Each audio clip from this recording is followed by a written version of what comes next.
विपस्सना का जो शब्द है यानी शब्द है, मैंने विपस्सना में जाके ही पता किया। मुझे ये तो ध्यान नहीं पड़ता कि मुझे किसने बताया था, मगर मुझे जरूरत क्यों पड़ी इसका कारण बड़ा स्पष्ट है कि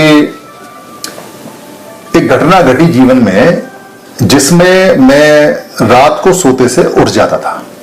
ऐसा लगता था जैसे मेरा जो दिल है वो बहुत तेजी से धड़क रहा है और मुझे हार्ट अटैक आने वाला है। ये लगभग 2003 से पहले की बात है और मैं अचानक सोते सोते एक साथ उठ जाता था।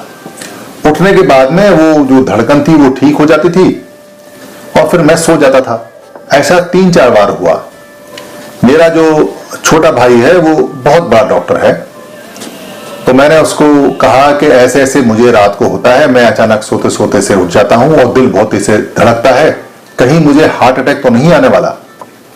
उसने कहा कि हार्ट अटैक हमारी फैमिली की बैकग्राउंड और हिस्ट्री नहीं है, हार्ट अटैक नहीं है, ये कोई आपके सबकॉन्शियस माइंड में कुछ चल रहा है जिसकी वजह से वो एक्टिवेट हो जाता है और आपको बेचैन करता है। यानी कि आप सोते रहते हैं, आपका कॉन्शियस माइंड सोता रहता है और जो सबकॉन्शियस माइंड यानी जो अधचेतना है, जो अवचेतना है, जो मेन चेतना के नीचे दबी हुई है, वो एक्टिवेट हो जाती है और वो शरीर पे अपना प्रभाव डालती है और शरीर उसके हिसाब से एक्ट करता है।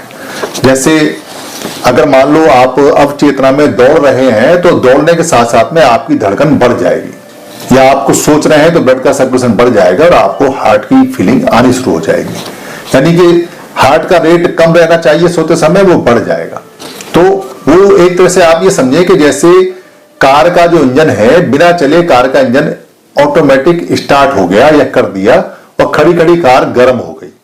ऐसा करके सबकॉन्शियस माइंड में चलता है, यानी कार चली नहीं और खड़ी हुई है और वो इंजन गर्म हो गया, फेल भी हो गया। तो मैंने कहा इसका इलाज क्या है? कह रहे इसका इलाज मेडिकल साइंस में तो है नहीं, बहुत ज्यादा होगा तो आपको नींद की गोली दे देंगे या कोई नशे का इंजेक्शन दे देंगे जिससे आप आराम से सो जाएंगे, या आपका सबकॉन्शियस माइंड सोचने की स्थिति में ना रहेगा जब आपको नशा दे देंगे। यानी नशे का भी यही काम है कि आपके सबकॉन्शियस माइंड को और कॉन्शियस माइंड को भी वो न्यूट्रल कर देता है, कमजोर कर देता है। तो क्या किया जाए? उन्होंने कहा कि ये साइकोसोमेटिक यानी कि मन की समस्या है, मस्तिष्क की नहीं है। यानी कि ये ब्रेन की समस्या नहीं है, ये माइंड की समस्या है, मन की समस्या है, चेतना की समस्या है। तो इसको चेतना के एक्सपर्ट और माइंड के एक्सपर्ट ही इसको ठीक करेंगे। तो क्या करना चाहिए मैंने पूछा, तो उन्होंने कहा कि इसके लिए मेडिटेशन यानी कि जो साधना है वो करनी चाहिए, उससे ठीक होगा। कई लोगों से बात हुई तो उन्होंने कहा कि कहीं कोई सत्संग में, कहीं कोई सदगुरु के पास, कहीं कोई कथा में, वचन में। मैंने दरअसल उस समय आसपास में जितने भी फेमस से लोग या गुरु जो धंधा पानी, बड़ा बड़ा पंडाल, बड़े बड़े प्रचार विचार, मैंने सारी जगह वहां जाके देखा। मुझे वहां जाके बड़ा अजीब सा भी लगा क्योंकि मैं इन चीजों में कभी पढ़ा नहीं, देखा नहीं। बचपन मेरा बिल्कुल साफ सुथरा है, हम किसी आडंबर में किसी में बचपन से रहे नहीं। शादी भी हमारी जो हुई है वो समण नीति से हुई है, जिसको बुद्ध नीति भी कह सकते हैं या बुद्धिस्ट तरीका भी बोल सकते हैं। हालांकि बुद्ध ने कोई शादी का तरीका बताया नहीं, मगर समण नीति कह सकते हैं। तो बड़ा अजीब सा भी लगा, मन लगा भी नहीं, मगर कोई संतुष्टि भी मिली नहीं। फिर शायद किसी ने मुझे बताया होगा या कहा है, क्योंकि जाहिर सी बात है कि कुछ जानकारी तो मेरे पास आई या मैंने कुछ पढ़ा होगा लिटरेचर कहीं। तो हमारे यहाँ दिल्ली के अंदर हेमकुंड टावर है, एक नेहरू प्लेस जगह है, उसकी 16वीं मंजिल पे एक ऑफिस है साधना का, विपस्सना का। वहां मैं गया, मैंने वहां फॉर्म भरा। उन दिनों नेट और इंटरनेट नहीं होते थे, जो ऑनलाइन नहीं होता था। तो मैंने वहां फॉर्म भरा। फॉर्म भरने के बाद में मैंने उनको दिया। वहीं पास में एक बहुत सारे यहाँ मंदिर वगैरह बने हुए हैं, आश्रम बने हुए हैं। उन्हीं के आगे जाके जो एक जगह है जिसको फेमस काफी जगह है, वहां एक लॉजिक स्टेट फार्म हाउस था। लॉजिक स्टेट फार्म हाउस जो फेमस जगह है वो छतरपुर बोलते हैं। छतरपुर में बहुत सारे मंदिर और आश्रम टाइप बने हुए हैं। तो लॉजिक स्टेट फार्म, जो लॉजिक स्टेट कंपनी है, एक वोल्टेज स्टेबलाइजर बनाने वाली है, उसके नाम का है, उसी का मालिक शायद रहे होंगे कोई। तो उनके फार्म हाउस में वहां वो बना हुआ था। मैं वहां गया। जाने के बाद में वहां उस समय कैसेट से वो प्रवचन हुआ करते थे। गुरुजी उस समय जिंदा थे। तो वहां एक सरदार जी थे जो उनका गुरुजी की जगह वो बताने के लिए टीचर थे वो, और बाकी काम वहां कैसेटों से होता था, हॉल था। तीसरे दिन मैंने ये पाया कि मेरे शरीर का जो जितना भौतिक पार्ट है, यानी कि जो फिजिकल मेरी बॉडी है, जिसको रूप बोलते हैं, बॉडी बोलते हैं, शरीर बोलते हैं, काया बोलते हैं, वो पूरी तरह से फिट हो गई। मैं खाना पीना और मेरा जो पेट में दर्द वगैरह थे वो सारे बिल्कुल ठीक हो गए और मैं बिल्कुल फ्रेश हो गया। तो मुझे बड़ा अच्छा महसूस हुआ, क्योंकि मैं इधर उधर गया, वहां कुछ नहीं हुआ, और यहाँ तीसरे दिन हो गया। मैंने वहां जाके उन्होंने जो शब्द उन्होंने बताए, जैसा उन्होंने कहा, जैसी इंस्ट्रक्शन दी, जैसे वो बताते गए, मैं वैसा करता रहा पूरी तरह से। और 7वें दिन मैं पूरी तरह से, मेरा जो माइंड था वो बिल्कुल साफ हो गया, क्लियर हो गया। मेरे जो सबकॉन्शियस माइंड में जो चीजें थी वो ऑटोमेटिक निकल गई, पूरा शरीर हल्का हो गया और मुझे बड़ा लाभ हुआ और मैं बड़ा खुश हुआ। उस समय जो प्रवचन होते थे, वो प्रवचन यानी जो डिस्कोर्स, जो ट्रेनिंग के बारे में, विपश्यना के बारे में बताते थे, वो बड़े अजीब और बहुत बढ़िया लगते थे, क्योंकि ऐसे कभी सुने नहीं। वो सच्चाई पे बेस होते थे, उनकी एक एक चीज बड़ी बताने का अंदाज बहुत बढ़िया था, और सारा व्यवहारिक रूप से होता था। हम जीवन रोजमर्रा में जो जीवन में देखते हैं वही वो सारी बात बताते थे।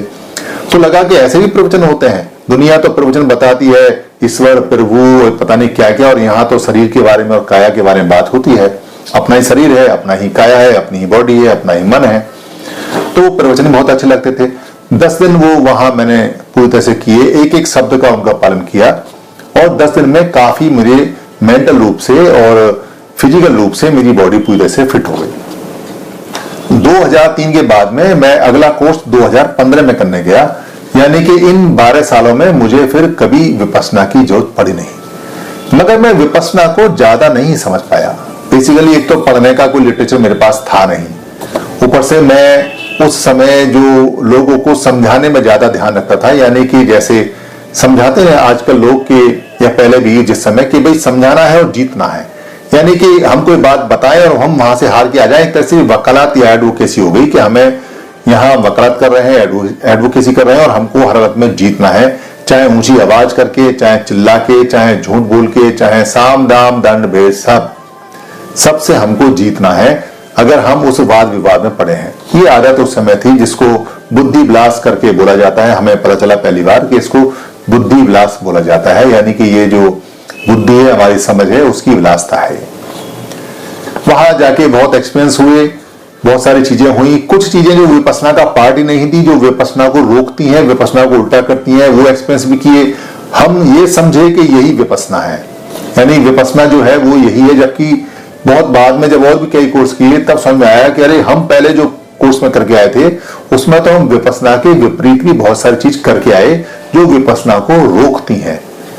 जितने बचपन में एक्सपीरियंस थे, हवा में उड़ने का, इधर उड़ने का, सारे एक्सपीरियंस किए, सारी रोल बैक हुई, सारी चीजें हुई।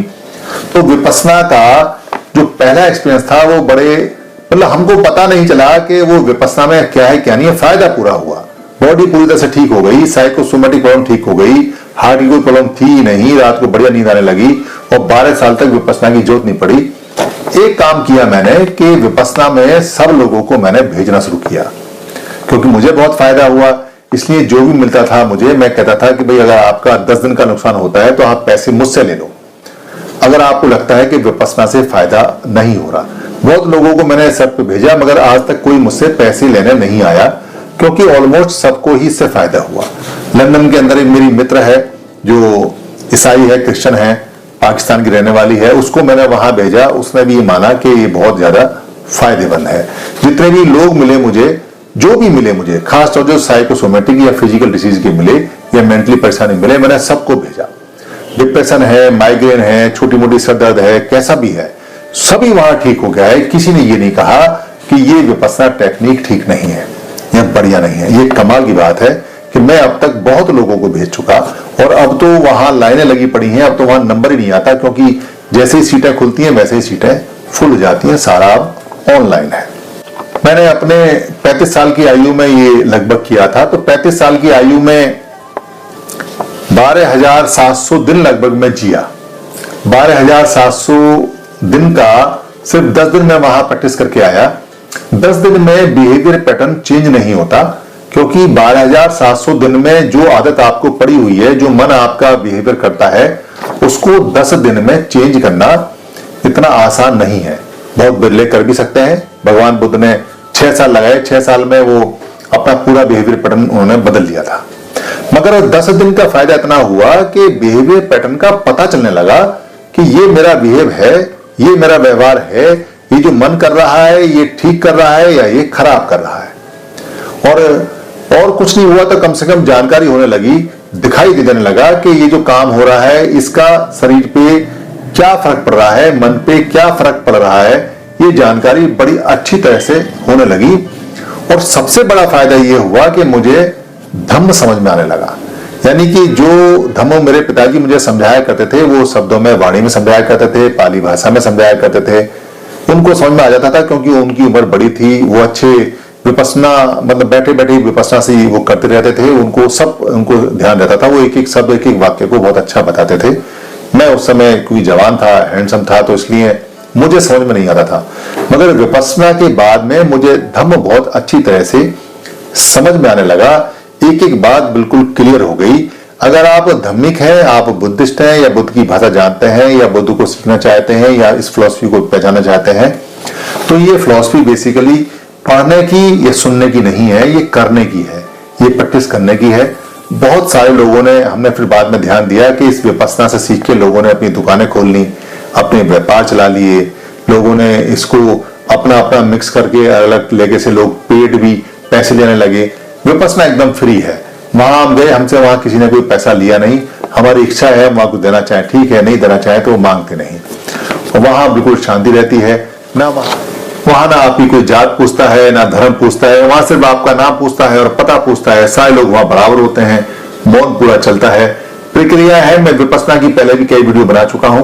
ये तो मैं आपको कभी नहीं बताऊंगा कि विपස්සना कैसे करते हैं, क्या करते हैं, क्योंकि अगर कोई ये बताता है तो वो मूर्ख है।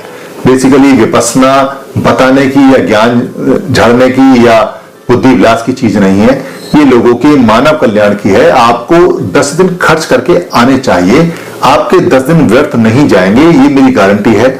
अब तो मैं विपස්සना के काफी कोर्स कर चुका हूं और काफी लोगों को भेज चुका हूं। विपස්සना जिसने भी की है उसको बहुत फायदा हुआ है। इसलिए अगर मैं आपको वीडियो में ये बता देता हूं कि विपස්සना में ऐसा होता है, ऐसा करते हैं, वैसा करते हैं, विपස්සना हर व्यक्ति का अनुभव अलग होता है। अगर 1 करोड़ लोग विपස්සना करेंगे तो 1 करोड़ लोगों का अनुभव अलग होगा। अगर 100 करोड़ लोग विपස්සना करेंगे तो 100 करोड़ लोगों का अनुभव अलग होगा। ये विपස්සना की खास बात है। जैसा आपका व्यवहार, जैसा आपका सॉफ्टवेयर, वैसा ही आपको वहां अनुभव होता है। धन्यवाद।